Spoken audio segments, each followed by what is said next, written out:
Hello guys, আপনার ফেসবুকের একটি নতুন সমস্যায় পড়ে থাকবেন। আপনারা যখনই ফেসবুকটিতে আপনাদের মোবাইল নাম্বার এবং পাসওয়ার্ড দিয়ে লগ ইন করতে যাবেন, তখনই এরকম একটি পেজ ওপেন হয়ে যাবে, check your notification on another device. এমনকি আপনি যদি এখানে নিচে একটি অপশন দেখতে পাবেন, ট্রাই অ্যানাদার ওয়ে, আপনি এখানে ক্লিক করে নিয়েও এখানে যে সমস্ত অ্যানাদার ওয়েগুলো রয়েছে হোয়াটসঅ্যাপে কিংবা টেক্সট মেসেজে, আপনারা তাও যদি এখানে সিলেক্ট করে নেন, কোনো কিন্তু ওটিপি এখানে আসবে না। অর্থাৎ আপনারা কোনোভাবেই কিন্তু ফেসবুকটিকে লগ ইন করতে পারছেন না এবং আপনাদের সামনে এমন একটি পেজ ওপেন হয়ে থাকবে। আপনাদেরও যদি এই সমস্যাটি হয়ে থাকে, আজকের এই ভিডিওটি আপনাদের জন্য।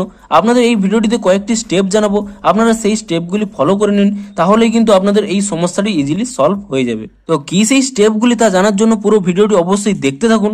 হ্যালো গাইস, আমি সৌরভ, আপনারা দেখছেন ইস্যুটেক। চলো শুরু করা যাক।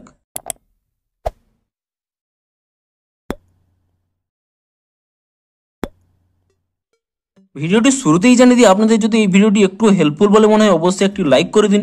আর এই চ্যানেলে যদি আজই নতুন এসে থাকেন, এখনই চ্যানেলটিকে সাবস্ক্রাইব করে রাখুন, কারণ ফেসবুকের যে কোনো নতুন সমস্যা দেখা দিলে তার সমাধানের ভিডিও কিন্তু আপনারা অবশ্যই এই চ্যানেলে পেয়ে যাবেন। তাই জন্য অবশ্যই চ্যানেলটিকে এখনই সাবস্ক্রাইব করে রাখুন। তো চলুন এবারে মেন ভিডিওটি শুরু করা যাক।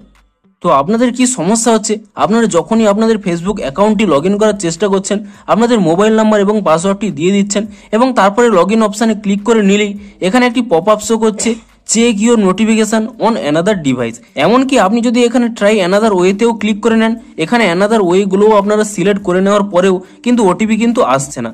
আপনাদের যদি এই সমস্যাটি হয়ে থাকে, তাহলে আপনারা এই স্টেপগুলি ফলো করুন। তো প্রথমে আপনারা কি করবেন, এখান থেকে আপনারা ব্যাক করে নেবেন এবং এখান থেকে ব্যাক করে নেওয়ার পরে এবং এরপরে কি করবেন, আপনাদের যদি সেকেন্ড কোনো অ্যাকাউন্ট থেকে থাকে কিংবা আপনাদের বাড়ির অন্য কারুর, আপনারা কিন্তু সেই ফেসবুক অ্যাকাউন্টটি এখানে ওপেন করে নেবেন এবং সেই ফেসবুক অ্যাকাউন্টটি এখানে ওপেন করে নেওয়ার পরে তারপরে আপনারা কি করবেন, আপনারা এখানে 3 লাইন পেয়ে যাবেন, আপনি সেই 3 লাইনে ক্লিক করে নেবেন এবং তারপরে এখানে সেটিংস অপশান পেয়ে যাবেন, আপনি সেই সেটিংস অপশানে ক্লিক করে নেবেন এবং সেটিংস অপশানে ক্লিক করে নেওয়ার পরে আপনার এখানে অ্যাকাউন্ট সেন্টার পেয়ে যাবেন।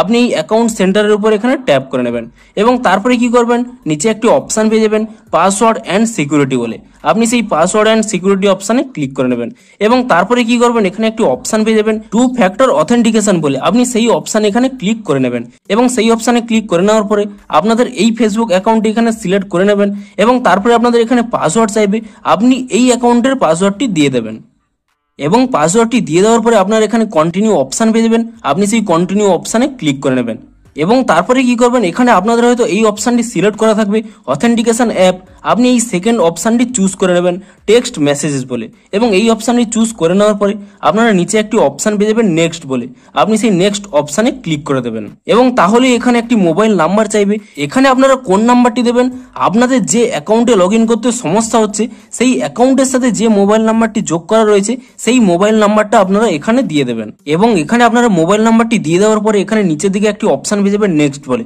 আপনি সেই নেক্সট অপশানে ক্লিক করে নেবেন এবং তাহলেই সেই নাম্বারে একটি 6 ডিজিটের কোড চলে আসবে, আপনি সেই কোডটি এখানে দিয়ে দেবেন এবং তারপর এখানে কন্টিনিউ অপশানে ক্লিক করে দেবেন এবং তাহলে কি হবে, আপনি যে সেকেন্ড অ্যাকাউন্টটি এখানে ওপেন করেছিলেন সেই অ্যাকাউন্টের সাথে আপনার মোবাইল নাম্বারের এখানে 2 ফ্যাক্টর অথেন্টিকেশনটি চালু হয়ে যাবে এবং আপনি যে অ্যাকাউন্টের সাথে লগ ইন করতে চাইছেন সেই অ্যাকাউন্ট থেকে 2 ফ্যাক্টর অথেন্টিকেশন অফ হয়ে যাবে এবং তারপরে কি করবেন, আপনার এখান থেকে ব্যাক করে নেবেন এবং ব্যাক করে নেওয়ার পরে আপনি এই অ্যাকাউন্টটি লগ আউট করে নেবেন এবং লগ আউট করে নেওয়ার পরে আপনারা তারপরে সেই অ্যাকাউন্টটি পুনরায় এখানে লগ ইন করতে যাবেন, তাহলে কিন্তু আপনাদের সেই সমস্যাটি হবে না। আপনারা কিন্তু ইজিলি আপনাদের মোবাইল নাম্বার এবং পাসওয়ার্ডটি দিয়ে দেওয়ার পরে ডিরেক্ট কিন্তু এখানে লগ ইন হয়ে যাবে আর সেই পেজটি কিন্তু ওপেন হবে না। তো এভাবেই কিন্তু আপনাদের সমস্যাটি সমাধান হয়ে যাবে। তো ভিডিওটি একটু হেল্পফুল হয়ে থাকলে অবশ্যই একটি লাইক করে দিন। দেখা হচ্ছে আরও কোনো নতুন সমস্যার সমাধানের ভিডিওর সাথে। Thanks for watching.